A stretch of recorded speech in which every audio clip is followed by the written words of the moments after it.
ഇന്ന് രക്ഷാബന്ധൻ. ശ്രാവണമാസത്തിലെ പൗർണമി ദിവസമാണ് രക്ഷാബന്ധൻ ആഘോഷിക്കുന്നത്. സഹോദര സ്നേഹത്തിന്റെ പവിത്രതയാണ് ഈ ചടങ്ങിലൂടെ വ്യക്തമാക്കപ്പെടുന്നത്. രക്ഷാബന്ധന് പല ഐതിഹ്യങ്ങളുണ്ട്.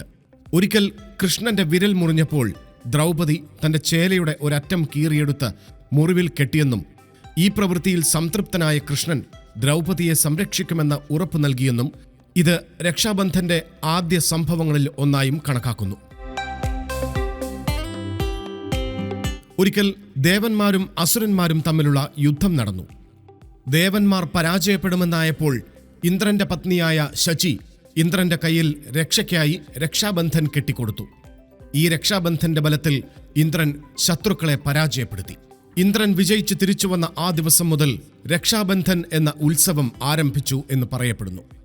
രക്ഷാബന്ധൻ ദിവസം സഹോദരി മധുരപലഹാരങ്ങളും രക്ഷാസൂത്രവും ദീപം വച്ച താലവുമായി സഹോദരനെ സമീപിച്ച് ദീപം ഒഴിഞ്ഞ് തിലകം ചാർത്തി മധുരപലഹാരങ്ങൾ നൽകി ദീർഘായുസ്സിനും നന്മയ്ക്കും വേണ്ടി പ്രാർത്ഥിക്കുകയും കയ്യിൽ വർണ്ണ നൂലുകളാൽ നിർമ്മിച്ച സുന്ദരമായ രാഖി കെട്ടിക്കൊടുക്കുകയും ചെയ്യുന്നു.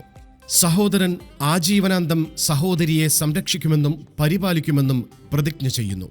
തുടർന്ന് സഹോദരൻ സഹോദരിക്ക് പാരിതോഷികങ്ങൾ നൽകുന്നു. അന്യ സ്ത്രീയാണെങ്കിലും രാഖി കെട്ടിക്കഴിഞ്ഞാൽ അവളെ സ്വന്തം സഹോദരിയായി അംഗീകരിക്കുന്നു. രക്ഷാബന്ധന്റെ നൂലിന് അത്ഭുത ശക്തിയുണ്ടെന്നാണ് വിശ്വാസം.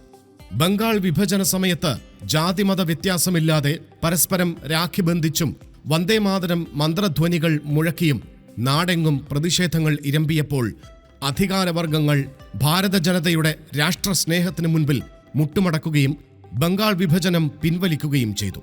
വസുധൈവ കുടുംബകം എന്ന ആപ്തവാക്യം ഉയർത്തിപ്പിടിക്കുന്ന ഭാരതത്തിൽ നമ്മുടെ സംസ്കാരത്തിന്റെ സവിശേഷമായ ഉത്സവങ്ങളിലൊന്നാണ് രക്ഷാബന്ധൻ.